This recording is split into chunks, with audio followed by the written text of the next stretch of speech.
भारत का एक ऐसा राज्य जिसने कभी पूरे साउथ एशिया को एक धागे में बांध दिया था, जहाँ से चाणक्य की पॉलिटिक्स शुरू हुई, चंद्रगुप्त का एम्पायर खड़ा हुआ और नालंदा जैसा दुनिया का पहला यूनिवर्सिटी खड़ा हुआ। ये कोई और राज्य नहीं बल्कि हमारा बिहार था।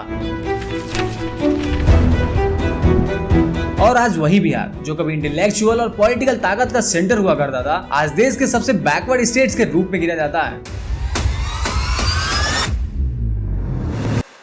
ये डाउनफॉल किसी एक सरकार, एक पॉलिसी या फिर एक इंसान की वजह से नहीं हुआ। ये सालों की पॉलिटिक्स, प्लानिंग और एक्सप्लॉइटेशन की वजह से हुआ है। कभी जो स्टेट एनर्जेटिक युवाओं के लिए जाना जाता था, आज उसका नाम पलायन से जुड़ा हुआ है। बिहार से आने वाली ट्रेनें कभी खाली नहीं होती, क्योंकि हर दिन हजारों लोग यहाँ से दिल्ली, पंजाब, गुजरात और महाराष्ट्र की तरफ जा रहे हैं, अपने घर परिवार को छोड़कर बस एक जॉब, रिस्पेक्ट और रोटी के लिए। सोचो, क्या यह वही बिहार था जिसने इंडियन पॉलिटिक्स को रीढ़ की हड्डी दिया था? आज बिहार को देखो, लिटरेसी में पीछे लेकिन बेरोजगारी में सबसे आगे। और बस यही नहीं, क्राइम में भी हाई है और इंफ्रास्ट्रक्चर ऑलमोस्ट जीरो है। और ये सारी की सारी चीजें अचानक से तो हुई नहीं। करीब 200 साल पहले जब ब्रिटिशर्स यहाँ आए थे तो उन्होंने एग्रीकल्चर से जुड़े सारे रिसोर्सेज जमींदारों को दे दिए, जबकि बंगाल और मद्रास में किसान खुद मालिक बने। वहाँ खेती ग्रो हुई, यहाँ एक्सप्लॉइटेशन शुरू हो गया। मतलब एक ही देश दो कानून। और यहीं से बिहार के पिछड़ने की कहानी शुरू हुई। ब्रिटिशर्स ने फिक्स कर लिया कि बिहार से सिर्फ रॉ मटेरियल निकलेगा, लेकिन उसे प्रोसेस करने वाली फैक्ट्रीज बंगाल, मुंबई और मद्रास में बनेंगी। मतलब कि मेहनत यहाँ की और कमाई वहाँ की। और ये मॉडल आजादी के बाद भी कभी बदला नहीं और ना ही इसे किसी ने बदलने की कोशिश की। उल्टा 1952 में आई फ्राइट इक्वलाइजेशन पॉलिसी ने इसे और भी पक्का कर दिया। जरा सोचो, कोई बिजनेस बिहार में फैक्ट्री लगाना चाहता है, लेकिन गवर्नमेंट कहती है नो वरीज, अगर तुम बिहार की बजाय मुंबई में भी माल भेजो तो हम ट्रांसपोर्ट कास्ट बराबर कर देंगे। फिर कौन आएगा यहाँ पे इन्वेस्ट करने? ना बिजली ठीक, ना पानी, ना सड़कें, ना ही कोई ट्रांसपोर्ट में ज्यादा फायदा होने वाला है। इसलिए बिहार को अपने यूथ को आज देने के लिए ना कोई जॉब है, ना फैसिलिटी, बस एक टिकट है बाहर जाने का। इसके बाद फिर आया 90s का दौर, जब लालू यादव की पॉलिटिक्स ने एक नया नारा दिया, विकास नहीं सम्मान चाहिए। सुनने में तो मॉडर्न और रेवोल्यूशनरी लगता है, लेकिन इसका असली मतलब था डेवलपमेंट की मांग को इररिलेवेंट बना दो।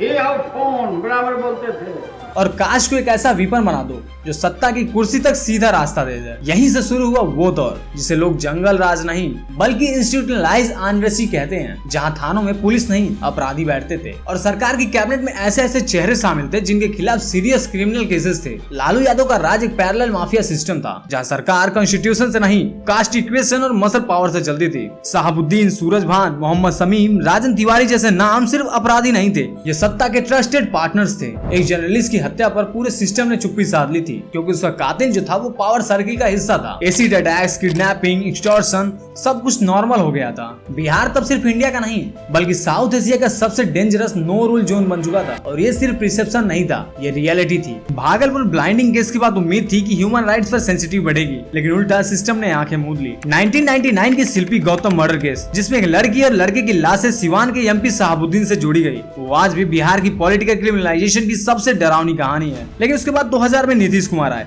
एक उम्मीद के साथ। उन्होंने क्राइम पर कंट्रोल किया, कुछ रोड्स बनी, लॉ एंड ऑर्डर बेहतर हुआ। लेकिन सिर्फ लॉ ठीक करने से गवर्नेंस कंप्लीट तो नहीं होती। जब तक बिहार में बिजनेस फ्रेंडली एनवायरनमेंट नहीं बनेगा, एग्रीकल्चर को इंडस्ट्री से कनेक्ट नहीं किया जाएगा और टेक एजुकेशन गांव तक नहीं पहुंचेगा, तब तक चेंजेस सिर्फ स्पीच में ही दिखेगा। शुरुआत में नीतीश का काम प्रॉमिसिंग लगा, लेकिन जैसे जैसे कोलाइशन पॉलिटिक्स बढ़ी, डिसीजन कम हुए और कॉम्प्रोमाइजेस ज्यादा, कभी बीजेपी के साथ तो कभी आरजेडी के साथ, हर चुनाव में नया अलायंस, लेकिन इशू पुराने ही थे। और इसी कंफ्यूजन के चलते बिहार पॉलिसी एग्जीक्यूशन में हमेशा से पीछे रही है। बिहार की खेती फ्रेगमेंटेड है, छोटे छोटे किसान जिनके पास ना मशीन्स हैं, ना ही प्रॉपर इरिगेशन सिस्टम। सरकार एमएसपी तो छोड़ो, उनकी फसल की बेसिक कीमत भी नहीं दिला पाती। और इंडस्ट्रियलाइजेशन का हाल ऐसा है कि पूरे राज्य में कोई बड़ा प्राइवेट मैन्युफैक्चरिंग जोन तक नहीं है। जब तक एग्रीकल्चर को स्केलेबल बिजनेस नहीं बनाया जाएगा, गाँव की इकोनॉमी डेड ही रहेगी। अब आओ एक कंपेरिजन करते हैं यूपी और बिहार की। यूपी जो कभी क्राइम और करप्शन के लिए बदनाम था, आज इंडिया के टॉप 10 बिजनेस फ्रेंडली स्टेट्स में आता है। यहाँ एक्सप्रेसवे बन रहे हैं, डिफेंस कॉरिडोर, फील्ड सिटी और टूरिज्म में भी ग्रोथ है। यहाँ अब भी सीएम जाति के आधार पर चुने जाते हैं। विजन और परफॉर्मेंस का तो कोई स्केल ही नहीं है। यूपी में योगी जैसे नेता ने रिलीजन और डेवलपमेंट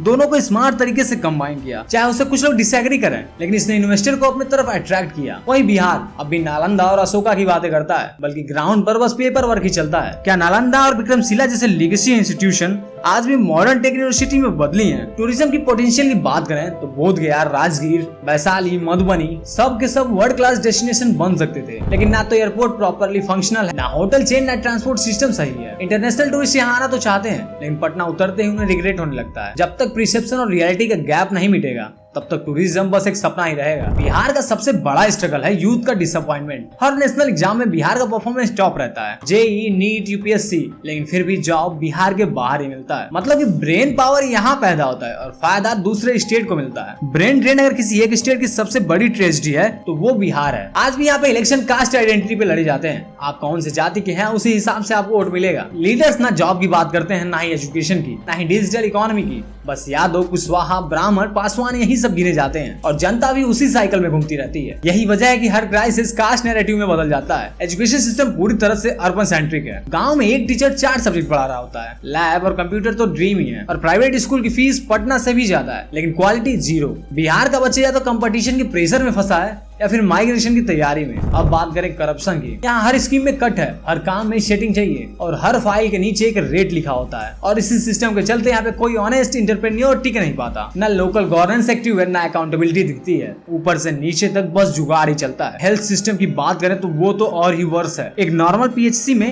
ना डॉक्टर मिलता है, ना मेडिसिन, ना एम्बुलेंस। रिपोर्ट में सब ठीक दिखता है, लेकिन ग्राउंड पर कुछ भी फंक्शन नहीं कर रहा होता है। और इसी गैप का फायदा उठा रहा है प्राइवेट हॉस्पिटल्स। गरीब पेशेंट के मजबूरी के नाम पर पैसे कमा रहे हैं। बिहार की हेल्थ सिस्टम गरीबों को बस बीमार ही बनाए रखती है। आज बिहार का यूथ एक ही सवाल पूछ रहा है, मेरे हिस्से का फ्यूचर कहाँ गया? लेकिन जवाब में सिर्फ साइलेंस। सरकारें रोज नए प्रॉमिस करती हैं, एआई हब बनेगा, आईटी पार्क आएगा, ग्रीनफील्ड एयरपोर्ट बनेगा, लेकिन ना जमीन फिक्स होती है, ना काम शुरू। बिहार की पॉलिटिक्स सिर्फ प्लान तक ही लिमिटेड है, एग्जीक्यूशन कभी होता ही नहीं है। अब कास्ट आइडेंटिटी नहीं, डिजिटल आइडेंटिटी की बात होनी चाहिए। और ये बदलाव सिर्फ सीएम बदलने से नहीं होगा, माइंडसेट बदलना होगा। अगर इंडिया का सबसे इंटेलेक्चुअल स्टेट सबसे पिछड़ा रह जाए तो ये बस बिहार की नहीं बल्कि पूरे सिस्टम की हार है। और ये सिस्टम सिर्फ क्रिटिसिज्म से नहीं, डिस्ट्रप्शन से बदलेगा। बिहार को अब स्लोगन नहीं, रिजल्ट चाहिए। और ये रिजल्ट तभी आएंगे जब कास्ट पॉलिटिक्स की जगह पे फ्यूचर पॉलिटिक्स होगी। आपको क्या लगता है, इस बार बिहार चुनाव में कुछ बदलाव होंगे या फिर से हमें वही देखने को मिलेगा? कमेंट में आप अपनी राय जरूर बताइएगा। और बिहार किन वजहों से इतना पीछे रह गया है, आपकी क्या थॉट प्रोसेस है, इसके बारे में भी जरूर बताइएगा। आगे अगर वीडियो अच्छी लगी हो तो वीडियो को लाइक, चैनल को सब्सक्राइब कर दीजिए। ऐसी मजेदार वीडियोस आपको रोज यहाँ पे मिलेंगी।